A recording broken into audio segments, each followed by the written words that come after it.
আল্লাহ তাআলা আশ্চর্যান্বিত হয়ে গেলেন, এ কেমন ছেলে, এ কেমন বাচ্চা, কি রহমতি ছেলে। আকাশের চাঁদ যার উংলি মোবারকার সঙ্গে আপনার ঘুরতেছে। সোনা মানিকেরা এজন্য গজলে বলা, শিশু নবী শুয়ে শুয়ে আকাশে তাকায়, জান্নাতেরই হুর গেলে মান সালাম জানায়। জোরে বলেন, গজলে আছে না, বলিনি?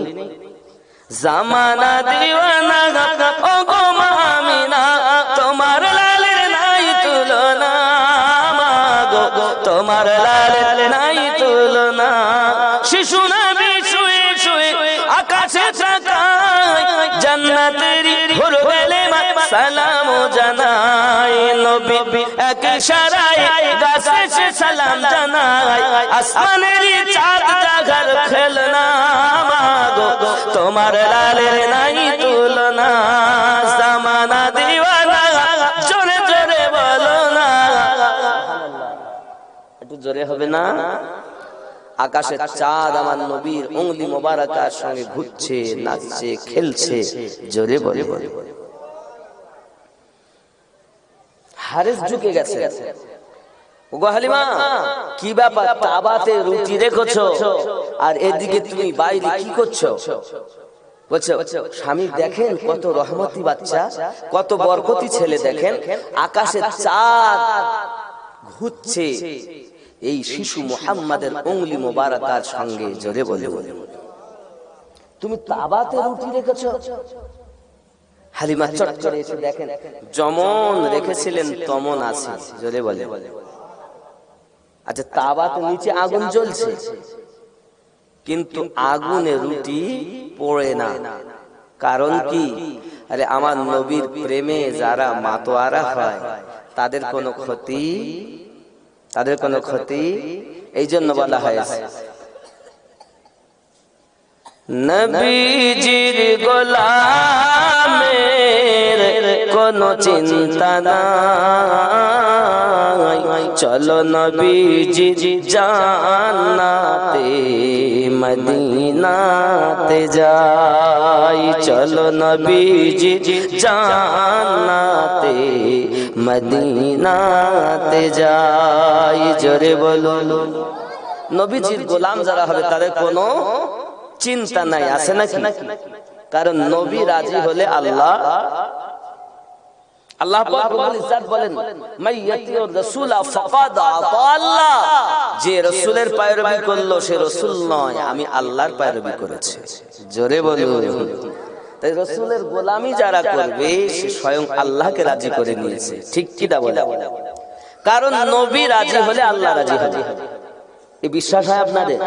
আপনি হয়তো বলবেন আমিনুদ্দিন ভাই আপনি কথা বলছেন, আপনি কোরআন থেকে দলিল দেন দিন যে এরকম নবী রাজি হলে আল্লাহ রাজি হবে। নোট করুন, কোরআনুল মাজিদ সূরা আল বাকারা আয়াত নাম্বার 142। নোট করুন, রব্বে কারীম বলেন।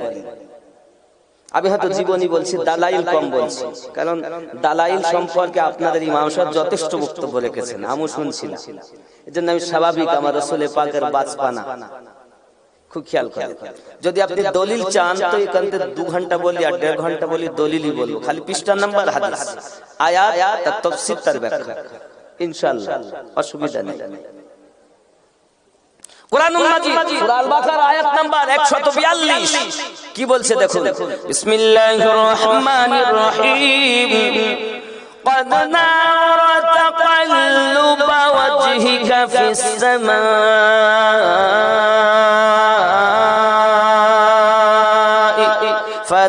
فلنولينك قبلة ترضاها। জোরে বলুন। মক্কা থেকে মদিনায় যখন আপনার আমার নবী গেলেন, আল্লাহ পাক আল্লাহ তাআলা বললেন আমার হাবিব আপনি বাইতুল মুকাদ্দাসের দিকে ফিরে নামাজ পড়ুন। জোরে বলুন, বাইতুল মুকাদ্দাস কারে বলি? হযরত সুলাইমান পয়গম্বর জিন্দা রাতে যে মসজিদটা নির্মাণ করেছিলেন ওই মসজিদটাকে বাইতুল মুকাদ্দাস বলা হয়। আল্লাহ পাক বললেন আপনি ওই দিকে ফিরে নামাজ পড়ুন। নবী আমার নামাজ পড়তেছেন কিন্তু মন সায় দেয় না, মন চায় যে আমি বাইতুল্লাহর দিকে ফিরে নামাজ আদায় করব। আপনি এই আয়াতের তাফসীর খুলে দেখুন। হে বাবাজি আমার, তাফসীরে দুররে মানসুর খুলুন। হযরত ইমাম জালালউদ্দিন আসসিউতি রাহমাতুল্লাহ আলাইহি যিনি ৭৫ বারের বেশি আমার নবীজিকে চোখে দেখেছেন উনি এর ব্যাখ্যা করতেছেন। হে বাবা আপনি তাফসীরে আপনার কিনা মাযহারি খুলে দেখুন, যার ভিতরে আপনার কিনা হযরত ইমাম সানাউল্লাহ পানিপতি রাহমাতুল্লাহ আলাইহি বলতেছেন। আপনি তাফসীরে বাগাবী খুলে দেখুন, তার মধ্যে কি আসছে বাবা? আসছে এটা আপনার আমার নবী জোহরের 4 রাকাত নামাজের নিয়ত করে দাঁড়িয়েছেন। জোরে বলুন সুবহানাল্লাহ। নবী রাজি হলে আল্লাহ রাজি হবে।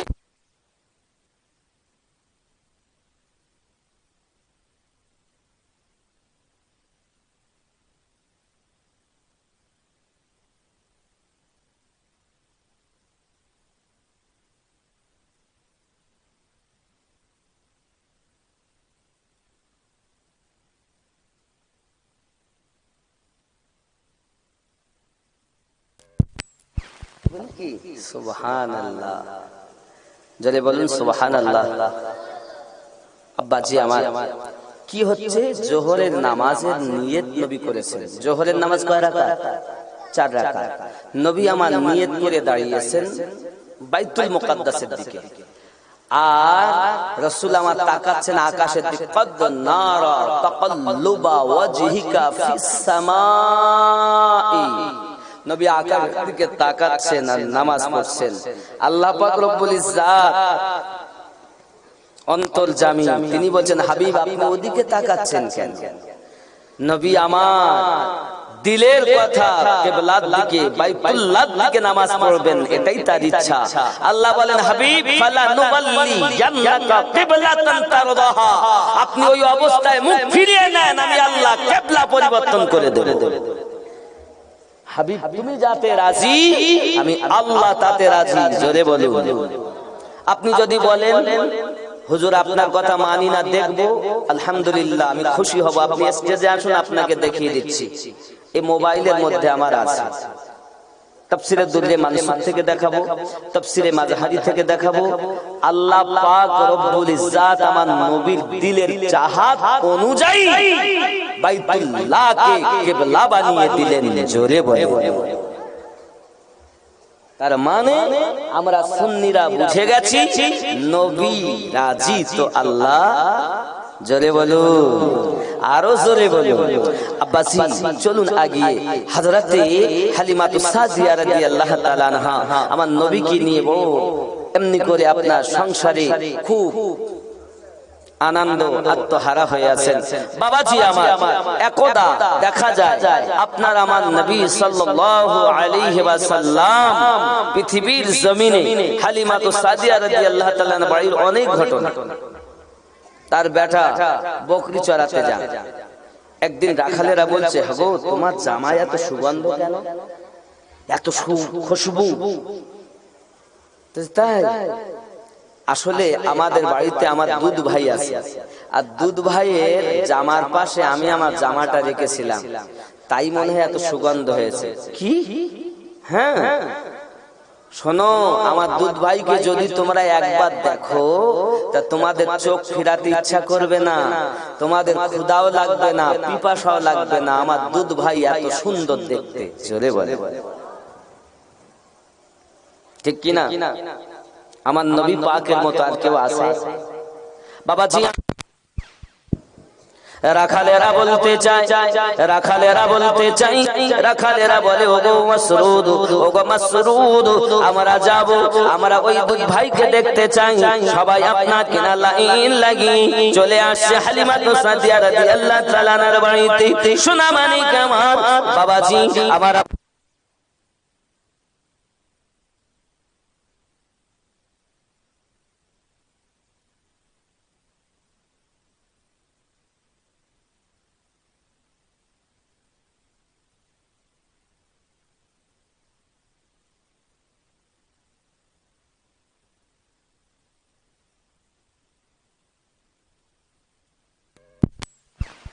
মাশাআল্লাহ মাশাআল্লাহ, কিছু করার নেই।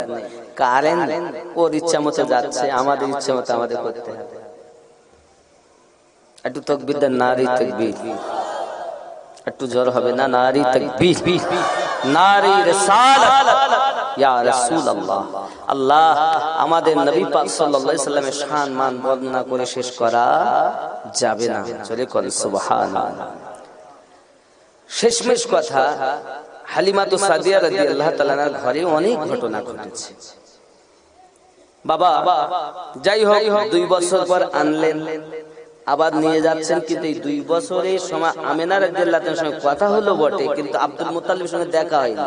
দূর থেকে আব্দুল মুত্তালিব দেখতে পেয়েছেন হালিমাকে, তো দাদু ভাইকে দেখবেন বলে আব্দুল মুত্তালিব ডাকছেন। তো ওখান থেকে হালিমা চালাকি করবে, যদি বুড়ো আমারে আর না দেয়, কথা বুঝতে পেরেছেন? এজন্য হালিমা দাঁড়াচ্ছেন না। বাপজি দোয়া করেন। অনেক কথা আমি বলতে গেলে শুনে নেবেন, আপনারা ইউটিউবে আছে আমার রাসূল পাকের জিন্দেগি। আমি খালি মক্কা থেকে হালিমাতু সাদিয়া রাদিয়াল্লাহু তাআলা আনহার বাড়িতে ঘটনা ঘটতে 2 থেকে 3 ঘন্টা পাট পাট করা আছে, শুনে নেবেন, দেখে নেবেন। মাজুরিয়া টিভি, দরবার শরীফ টিভি বা আজিজিয়া টিভিতে দেখে নেবেন।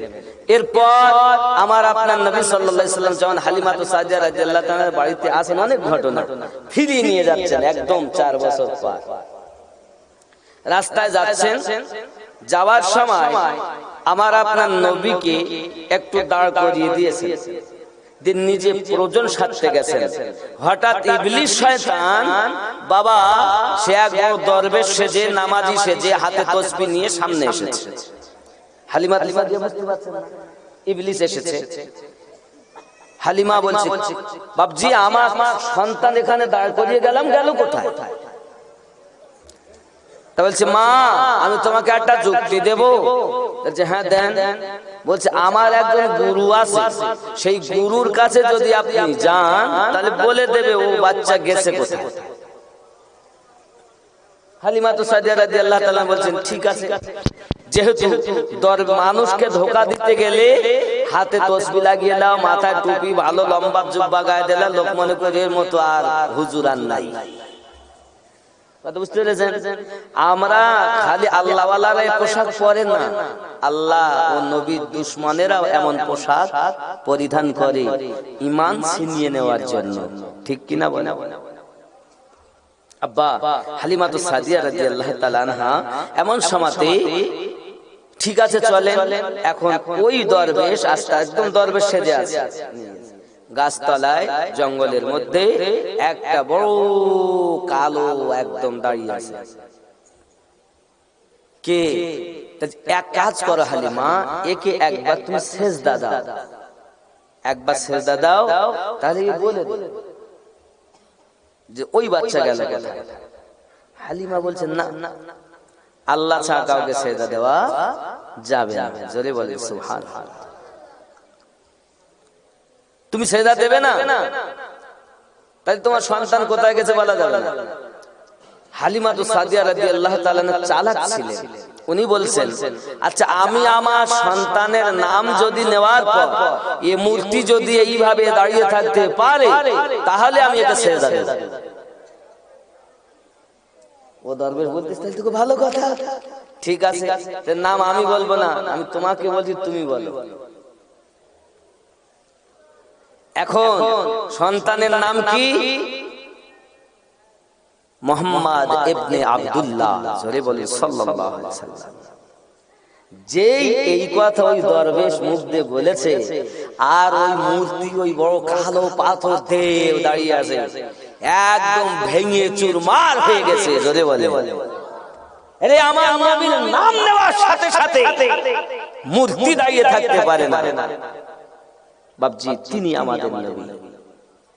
হালিমাতু সাদিয়া রাদিয়াল্লাহু তাআলা না টুকটুক করে গেলেন আব্দুল মুত্তালিব রাদিয়াল্লাহু তাআলার কাছে, গিয়ে দেখছেন নবীও বসে আছেন দাদুর পাশে। জোরে বলে, হযরত আব্দুল মুত্তালিব সঙ্গে সঙ্গে বলছেন, আমেনা তোমাকে যে আমি অনেকদিন আগে একটা দিয়েছিলাম পোটলা, ওটা এনে দাও।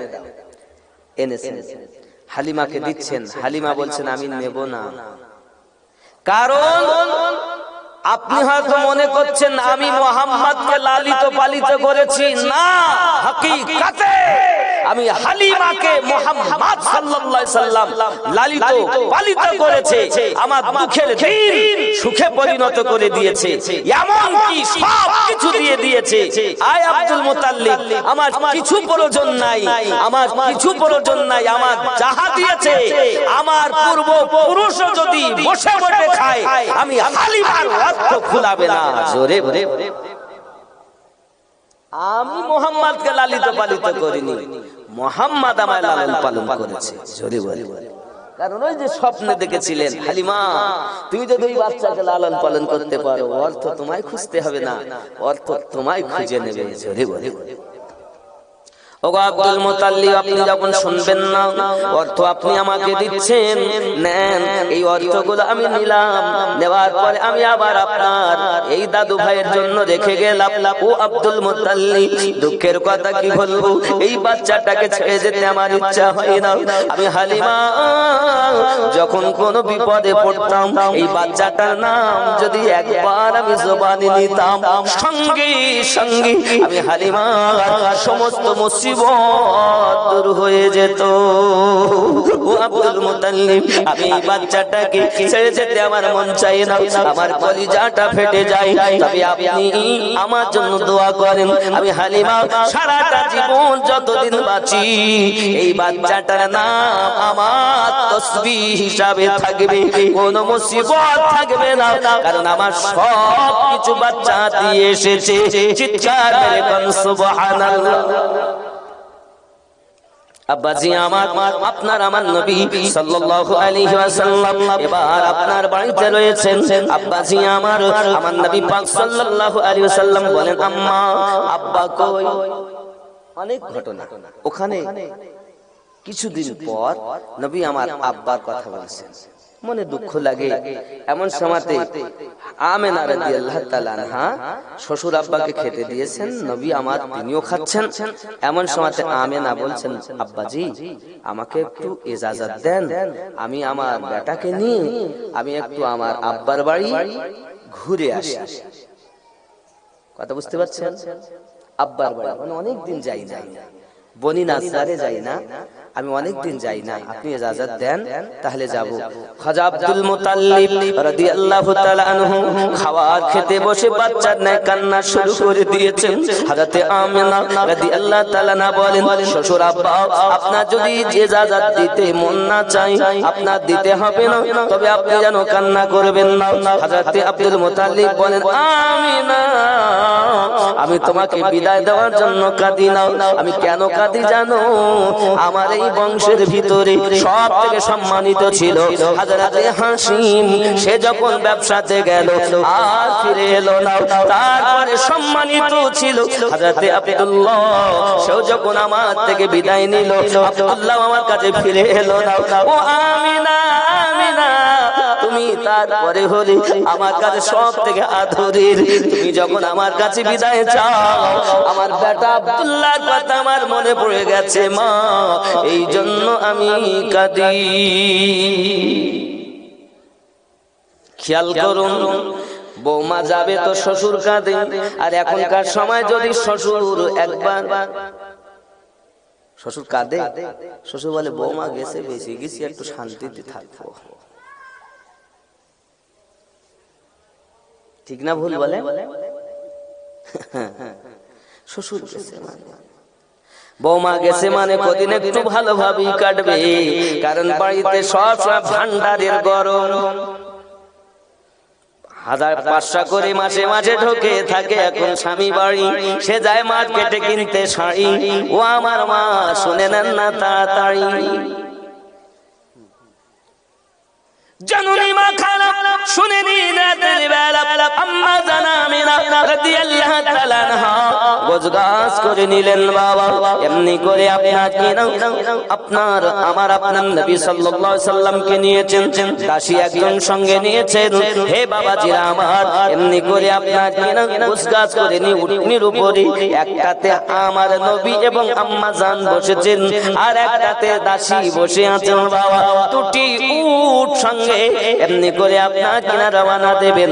যেই না উটের উপরে গিয়ে বসে গেছেন, হযরত আব্দুল মুত্তালিব রাদিয়াল্লাহু তাআলা আনহু দাঁড়িয়ে থাকতে থাকতে মাথা ঘুরে উনি পড়ে গেছেন। যেই পড়ে গেছে, আমেনা আম্মা জান নেমেছেন জমিনে। শ্বশুর আব্বার মাথাটা পায়ের উপরে রেখে বলছেন, আব্বুজি আপনার যদি অসুবিধা হয় আমি যাব না আব্বা, আপনি আপনার অবস্থা খারাপ দেখে আমি কখনো যেতে পারি না। হযরত আব্দুল মুত্তালিব বলেন, না বৌমা তুমি যাও, না জানি আমার কলিজায় যেন ব্যথা লাগে, আমার বৌমাকে বুঝি আমি চিরজন্মের মতো হারাচ্ছি মা, এটাই আমার কলিজাতে ব্যথা, এই জন্য আমি মাথা চক্কর খেয়ে পড়ে গেছি। হযরত আমিনা বলেন, আব্বুজি আমি যাব না, আপনার অসুস্থতা দেখি আমি কখনো যেতে পারি না। আব্দুল মুত্তালিব দেখেন, আমি যদি তাকে একটু না বলি তাহলে হয়তো সে যাবে না, একটু আপনাকে না জোর করে বলছি, বৌমা তুমি যাও, আমার দাদু ভাই কি তার আব্বার রওজাটা দেখে নিয়ে এসো, এবং যাও তার নানুর বাড়ি পুরাতন ভিটে আমার বলিনা সাল, ওখান থেকে তাকে ঘুরিয়ে নিয়ে এসো। চিৎকার করে কান সুবহানাল্লাহ। আমিনা রাদিয়াল্লাহু তাআলা আনহা উটনের উপরে বসলেন, দাসী উম্মে আয়মান আর একটু চলছে। যত সময় দাঁড়িয়ে দেখতে পাচ্ছেন আমার নবী পাকের দাদুজি, তত সময় দাঁড়িয়ে দাঁড়িয়ে দেখছেন নবী পাকের প্রতি যেমন মায়া, বৌমার প্রতি তেমন মায়া। জোরে বলে। কিতাবের ভিতরে লেখা আছে বাবা, কিতাবের ভিতরে লেখা আছে, যত সময় দেখতে পেয়েছেন চোখের পলক ফেলেননি তিনি। প্রতিদিন সকালবেলা রাস্তার ধারে দাঁড়িয়ে দাঁড়িয়ে যদি কোনো কাফেলা যেত, জিজ্ঞাসা করত, আমার আমেনা আমার বৌমাকে কি আসতে দেখেছেন আপনারাও? প্রতিদিন দেখতেন। হে বাবা, তাহলে বৌমা কেমন ব্যবহার করেছে শ্বশুরের সঙ্গে, আর এখনকার যুগে শ্বশুরের বাবা আপনার এমন ব্যবহার করে, পার করে দাও তোমার আব্বার পেশাবের বন্ধতে থাকতে পারি না। আছে না? আমার মা খালাও, শুনে নাও, রাতের বেলা তুমি কি জানো আমার রাসূল পাক সাল্লাল্লাহু আলাইহি ওয়াসাল্লাম বলেন, কোন সন্তান যদি আপনার সকাল বেলা উঠে তার আম্মা জানের মুখ পানে চাইয়া বলেন, ইনি আমার গর্ভে ধারিনী মা, যদি তার আব্বার মুখ পানে চাইয়া বলেন, ইনি আমার আব্বাজি, আল্লাহ পাকের নবী জানিয়েছেন তার নামায়ে আমলে কবুল হওয়া হজের সওয়াব লিখে দেওয়া হয়। জোরে বলুন, আমি নবীর হজ করতে যাব, কবুল হতেও পারে নাও। আব্বার মুখ পানে তাকালে হজের নেকি হয়, মায়ের মুখ পানে তাকালে হজের নেকি হয়, আর আপনি ওই আব্বা মায়ের মুখ পানে তাকাচ্ছেন তাই গরম নজরে। কেমন করে? তোমার মতো মূর্খ লোক এত কথা দাঁতের উপরে দাঁত দিয়ে বাপের সব কথা করছে না। নবী দিবস করে লাভ কি? ও নামাজের কোনো মূল্য নাই। আব্বাসি আমার সোনামানিকেরা, পৃথিবীর জমিনে আপনি আগে নিজেকে পরিবর্তন করুন, আপনি নিজে আগে ভালো হন, এহ জগতে লাভ হবে, পর জগতে লাভ হবে। এখন ফজিলতের ওয়াজ হবে বেশি, ইমানের আওয়াজ হলো কম। হে বাবা, আল্লাহ পাক আমাদেরকে 10টি অবদান দিয়ে সৃষ্টি করেছেন, আগুন, পানি, মাটি, বাতাস, নাফসে আম্মারা, এটা হলো আলামে খলকের সঙ্গে সম্পর্ক। হে বাবা আমার, এই নিম্ন জগতের সঙ্গে সম্পর্ক মনে রাখবেন, আগুন, পানি, মাটি, বাতাস, নাফসে আম্মারা। এই নাফসে আম্মারার বাসস্থান হলো নাভির নিচে।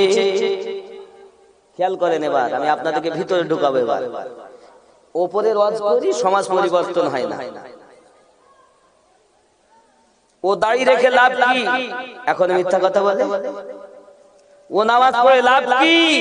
এখনো পরের বদনাম করে। খেয়াল করবেন বাবা, আব্বাজি আমার, তাহলে আমি 5টা বলেছি, আগুন পানি মাটি বাতাস নাফসে আম্মারা, আর 5টি হলো আপনার লতিফায়ে কল, যেটা ডানে বাম স্তনের 2 আঙ্গুল নিচে আল্লাহ দিয়েছেন, আর একটি হলো লতিফায়ে রূহ, যেটা বাম স্তনের 2 আঙ্গুল নিচে আল্লাহ দিয়েছেন বাবা আমার। 3 নাম্বার হলো লতিফায়ে সির, যেটা আল্লাহ পাক 2 সিনার 2 স্তনের মাঝে, মানে মিডল যে নরম হাড্ডিটা আছে ওখানে দিয়েছেন বাবা। 4 নাম্বার হলো লতিফায়ে খফি, যেটা কপালে দিয়েছেন, যেটা দিয়ে আপনি সেজদা দেন। আর 5 নাম্বার দিয়েছেন লতিফায়ে আকফা, যেটা মাথার তালুর উপরে দিয়েছেন।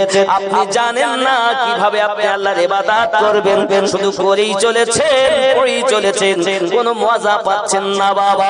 এই মজা পেতে গেলে আপনাকে একজন ভালো ডাক্তারের কাছে গিয়ে ট্রিটমেন্ট করতে হবে, তারপরই তো আপনার নফসের রোগ দূর হবে।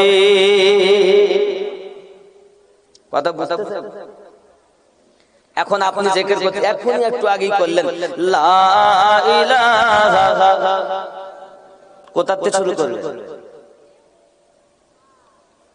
জানেন?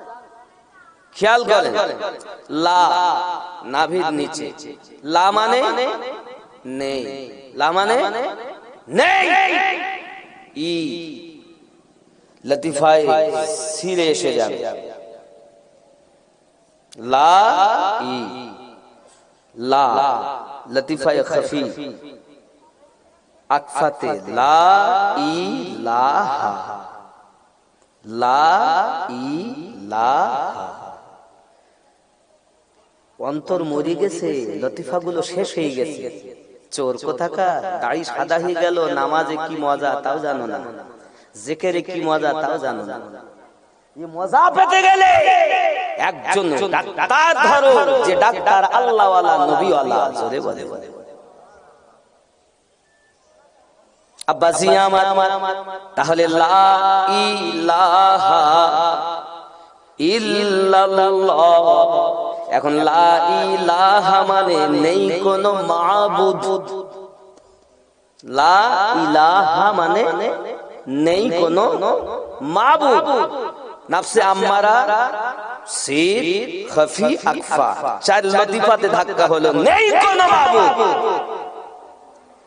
ইল্লাল্লাহ, ইল্লাল্লাহ। এই ওয়াজ এখন নেই,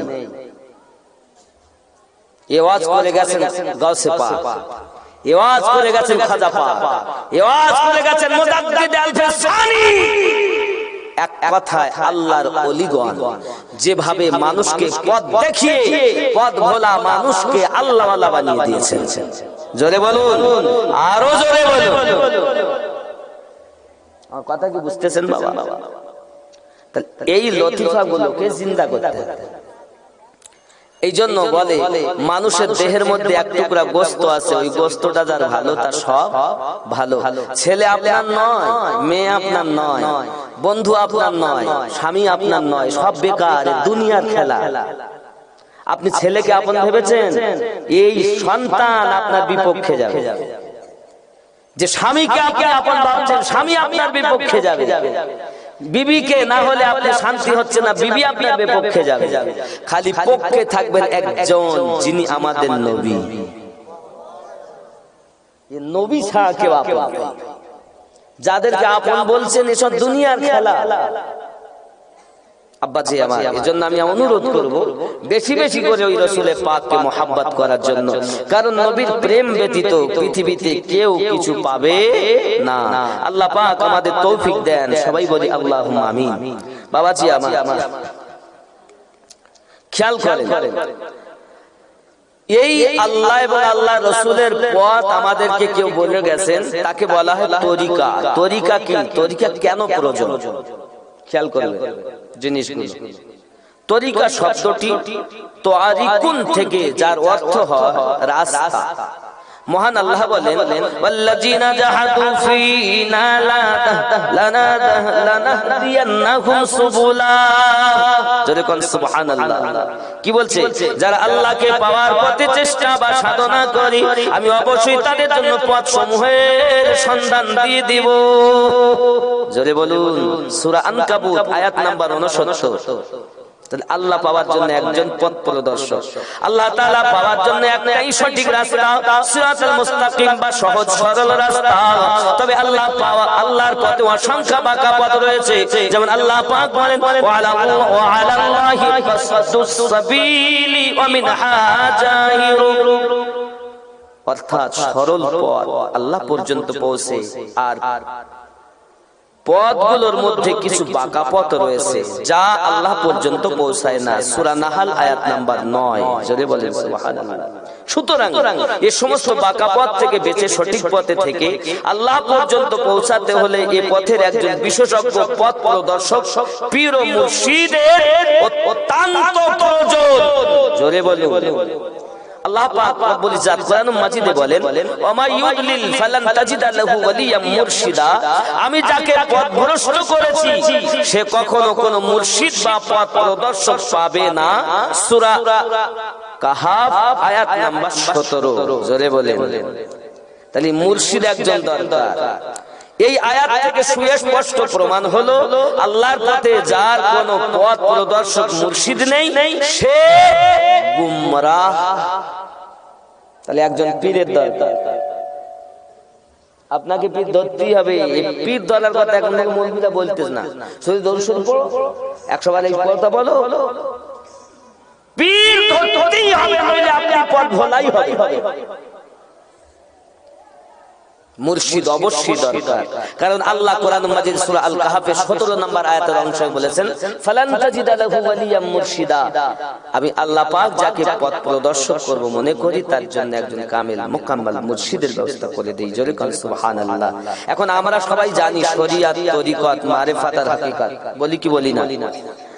আমাদের প্রিয় নবী সাল্লাল্লাহু আলাইহি ওয়াসাল্লাম ফরমান শরিয়াত, তরিকত, সুবহানাল্লাহ। এই বিষয়টা বলি। আচ্ছা, শরিয়াত কি জানার প্রয়োজন আছে? শরিয়াত খেয়াল করেন, আর শরিয়াতু আকওয়ালি, আমার নবী পাক বলেন শরিয়াত হলো আমার কথা বলি। শরিয়াতটা হলো রাসূল পাকের কথা। আর তরিকাতু আফআলি, তরিকত হলো আমার কর্ম বলি। আর তরিকত হলো আমি নবী যেগুলো করেছি। জোরে বলে।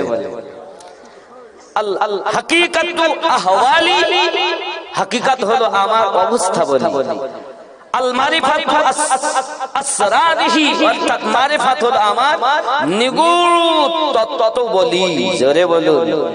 বাইহাকির মধ্যে এগুলো আসতেছে। শরিয়াত নবীজির দ্বীন সংক্রান্ত আদেশ নিষেধ, ফরজ, ওয়াজিব, সুন্নাত, মুবাহ, মুস্তাহাব, নফল ইত্যাদি শরিয়াত বলে। তরিকত কাকে বলে? অহংকার, বিদ্বেষ, হিংসা, আত্মগরিমা, রিয়া, ক্রোধ, কৃপণতা, কুচরিত্র অন্তর থেকে দূর করে সুন্দর ইবাদত করাকে তরিকত বলে। জোরে বলে। শরিয়াত তো পালন করো, তরিকত নাই, খেয়াল করো। আবার হাকিকত কি বলে? ইখলাস, মানে শুদ্ধ সংকল্প। আইনুল ইয়াকিন, প্রত্যেক বস্তু সচক্ষে দর্শন করিয়া অটল বিশ্বাস অর্জন করিয়া মুজাহিদা তত অদৃশ্য বিষয় বলি দর্শন লাভ করাকে হাকিকত বলে। মারিফাত কাকে বলে? খোদা তাআলার গুপ্ত তত্ত্বগুলি অবগত হওয়াকে মারিফাত বলে। তাই সাধারণ বলেন শরিয়াত, তরিকত, হাকিকত, মারিফাত, এই চার মিলে হয় আল্লাহর ইবাদত। জোরে বলে।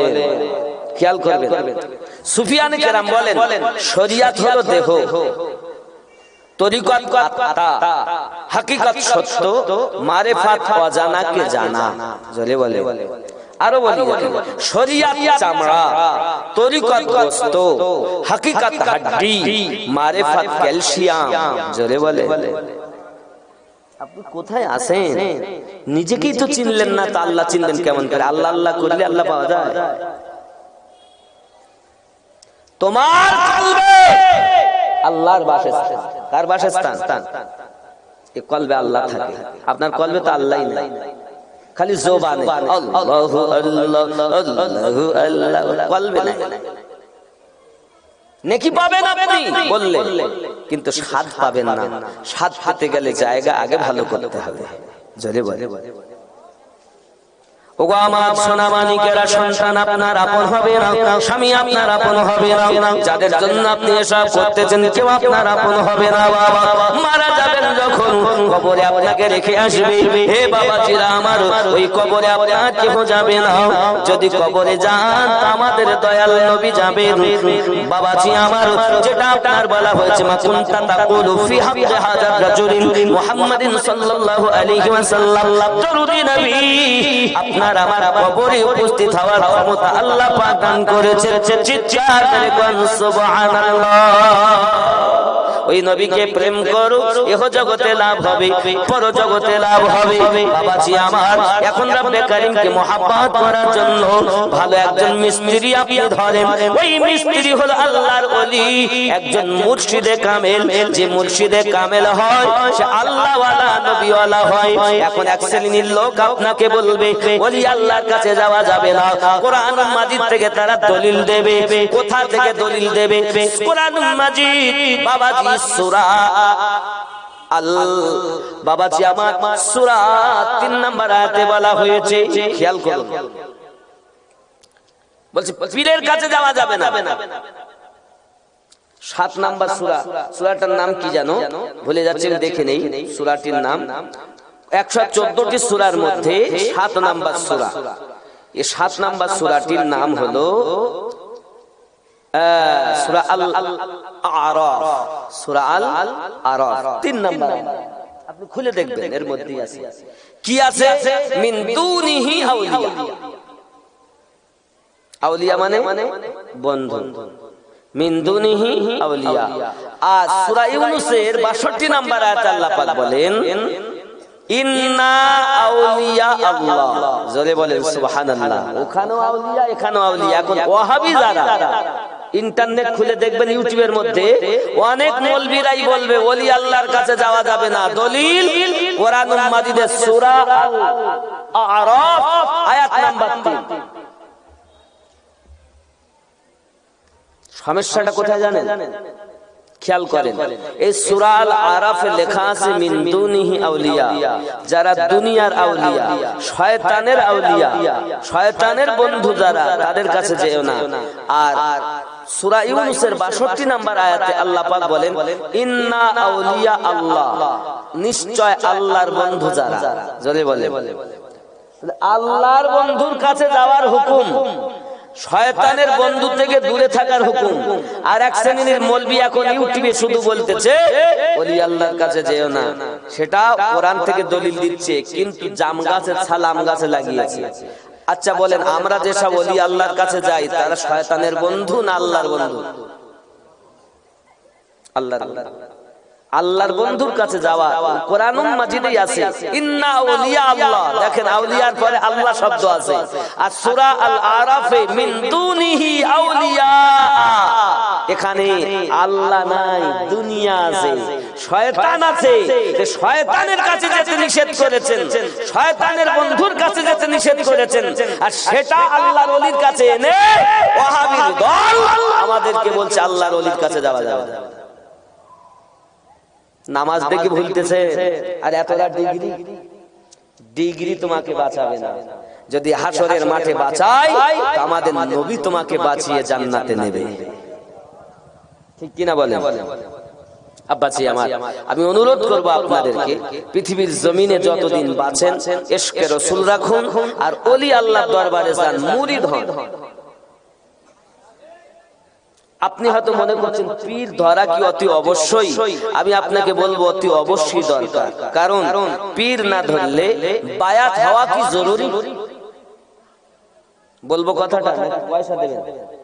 আচ্ছা, এই কথা আমি বলবো, বায়াত হওয়া অবশ্যই জরুরি কিনা কোরআন মাজিদ থেকে ইনশাআল্লাহ তাআলা দলিল দিয়ে বলবো। আচ্ছা, আপনারা কে আছেন এমন যে আগামী বছর যাতে জালসাটা হয়? আমি জানি মসজিদের জন্য অনেক আপনারা দান দিয়েছেন, অনেক টাকা ব্যয়, যেহেতু ওই সাইডটা করেছেন। মাওলানা সাহেব, আপনাদের ইমাম সাহেব যথেষ্ট বক্তব্য রেখেছেন দানের উপরে, সমস্ত দিকটা বুঝিয়েছেন। বাবা, আপনারা কে এমন আছেন যে আগামী বছরে জালসা যেন হয় 1000 টাকা দেবেন? জালসার সময় দেবেন 1000 টাকা। মোহাম্মদ আব্দুল গফফার মন্ডল সাহেব 1000 টাকা দিবেন। আল্লাহ রুজিতে বরকত দিন, হায়াতকে দারাজ করুন। মহব্বতে একটু জোরে সরে তাকবীর দেন, নারে তাকবীর। মহব্বতে নারে তাকবীর, আরো জোরে নারে তাকবীর। আল্লাহ রুজিতে রোজগারে বরকত দিন, আল্লাহ হায়াতকে দারাজ করুন। আল্লাহ সকলকে নামাজি বানিয়ে দিন, পরিবার পরিজনদেরকে আপনি 5 জায়গা নামাজি বানিয়ে দিন। আরো জোরে বলুন আল্লাহুম্মা আমিন।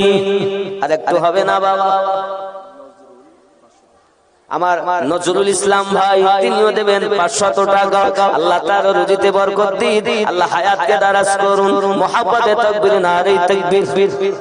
আরো জোরে নারে রিসালাত ইয়া রাসূলুল্লাহ। আল্লাহ পাক সকলকে আপনি কবুল করে নিন, সংসারের অভাব দূর করে দিন। আল্লাহ আমার নবী পাকের মহব্বত কলিজায় দান করুন। আরো জোরে বলেন আল্লাহুম্মা আমিন। আর হয় একটু বলেন, তাড়াতাড়ি বলেন। 1000 টাকা কে দিতে পারে? কি নাম?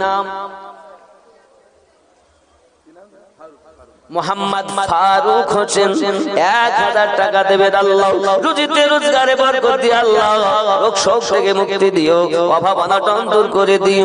আল্লাহ পাক আল্লাহ তাআলা সংসারে যারা থাকে সকলকে তোমার নবীর গোলাম হিসেবে কবুল করে নাও। আরো জোরে বলুন আল্লাহুম্মা আমিন। নারে তাকবীর। জোরে তাকবীর দেন না, নারে তাকবীর। বাবা এখনই তাবারক ইনশাআল্লাহ। হয়তো বেশি লেট করা হবে না, খুব গভীর রাত করা হবে না ইনশাআল্লাহ তাআলা। অল্পের মধ্যে ছেড়ে দেওয়া হবে। তাকবীরটা একটু ভক্তি ভরে দেন, না রাই তাকবীর। কি শুনেরা বলেছেন? একটু মহব্বতে বলেন, মহব্বতে বলুন বাবা, নারে তাকবীর। এখানকার আওয়াজ তো এমন হয় না, আমি তো এসেছি জানি, আপনারা খুব জোরে তাকবীর দেন। আল্লাহ আপনার গলাতে খুব ভলিউম দিন, একটু মহব্বতে কইবেন নারে তাকবীর, নারে রিসালাত। আল্লাহ তাআলা কবুল করেন, আল্লাহ মনের বাসনা পূর্ণ করেন। আরো জোরে বলুন আল্লাহুম্মা আমিন। আর একটু হয় না বাবা? দেখেন যে কলবের কথা আমি বলছিলাম বাবা, এই কলবের আল্লাহ পাক 14টা ভাগ করেছেন। কটা? 14টা। এই কলব এর 14টা ভাগ আমি আপনাদের ইনশাআল্লাহ তাআলা বুঝাবো। 1000 করে 14 জন হলে বলবে একটা হয়েছে, 14টা হলে 14টা বলবে। কলবের আবার 14 রকম ভাগ। কি নিয়ে বাস করছেন আগে দেখেন, নিজেকে তো চিনতে পারলেন না। আমাকে চিনেছেন আমিনউদ্দিন, এ দুটি হাত, চোখ, মাথা, পা, পেট, পিঠ। আমিনউদ্দিন কই? এই আমিনউদ্দিনকে চেনার জন্য একজন মুর্শিদের দরকার, যে মুর্শিদ বলবে তুমি কে। নিজেকে চেনো, আল্লাহ পেয়ে যাবে। জোরে বলে আব্বা আমার কে আছেন? 2 নাম্বার 1000 টাকা দিবেন সামনে বছর। 15000 টাকার মোবাইল, 20000 টাকার মোবাইল, 12000 টাকার মোবাইল থাকে পকেটে। এই জলসা, এই মাহফিলের জন্য 1000 টাকা দিবেন। তাও তো আমি এখনই চাইনি নগদ, আপনি তখন দেবেন। 11 মাস পরে দেবেন নাকি গো? 11 মাস পরে। আব্দুল হামিদ সাহেব, নারে তাকবীর। কত? 1000 টাকা 2 নম্বরে আব্দুল হামিদ সাহেব। আল্লাহ কবুল করো, রুজিতে বরকত দাও, আল্লাহ হায়াতকে দারাজ করে দিন। জোরে বলুন আল্লাহুম্মা আমিন। বাবা আর একজন হবে না? সাইফুল ইসলাম 2। সাইফুল ইসলাম কত? 2000 টাকা দাতা। আল্লাহ পাক আল্লাহ তাআলা পরিপূর্ণ করে দিন তার নেকির খাতা। কি নাম ভাইজান? মুস্তাকিম মন্ডল, নগদে 1000 টাকা, 100 টাকা। আল্লাহ কবুল করে নিন, আল্লাহ মনের বাসনা পূর্ণ করুন। যে আশাতে যে নিয়তে করে যায় দান, কবুল করো আল্লাহ পাক রহমান। আমিন আমিন আল্লাহ, আমিন আমিন। দানকে কবুল করো রব্বুল আলামিন। ধনেতে কোপের তবু কিন্তু পুত্রহীন, কারো বাস তরু তলে কষ্টে যায় দিন। কেউ বা থাকে ওগো খোদা অট্টালিকার পরে, কেউ বা ভেজে বৃষ্টির মাঝে ভাঙা করে ঘরে। নারে তাকবীর। আরে একটু হয় না বাবা? কেউ আছে? 3 নম্বরে 2000 হয়েছে বাবা আমার, তাহলে 4000 হলো। 5 নাম্বার হবে না বাবা? 1000 টাকা দেবেন সামনে বছর, আল্লাহ আপনার রুজিতে বরকত দিবেন, হবে? যদি বলেন হুজুর আমি টাকা দেব না, আমি 1 বস্তা চাল দেব, দিতে পারেন। 1 বস্তা আলু দেব, দিতে পারেন। আপনি যদি মনে করেন 5 কেজি 10 কেজি গোস্ত দেব, দিতে পারেন, অসুবিধা নাই।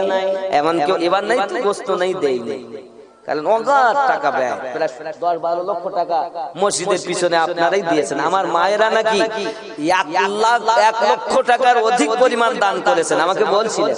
আলহামদুলিল্লাহ, শুনে বড় খুশি হয়েছে, যেখানকার মায়েরাও দান করেন। সুবহানাল্লাহ, 2 লাখের মতো। দেখেন এ দেখেন, কিছু দেবে, আল্লাহ কবুল করে নিন। খেয়াল করেন, একটি উর্দু নাত, देखे के जिसको जी नहीं भरता शहर मदीना ऐसा है। এর অর্থ, দেখেও মন ভরে না মদিনা শহরটা এমন, দেখার পরও মন ভরে না, বারবার যেন ওই দেখতে ইচ্ছা হয়। জোরে বলে। তারপর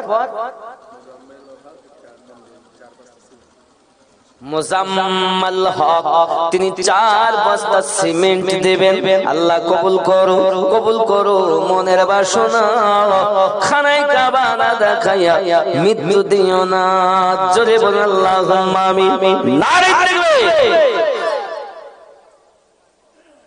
ख्याल करें ये नात शरीफे, देखे के जिसको जी नहीं भरता शहर मदीना ऐसा गे, आँखों को जो ठंडक बख्शी गुम्बद खजरा ऐसा गे, देख के जिसको जी नहीं भरता शहर मदीना ऐसा है।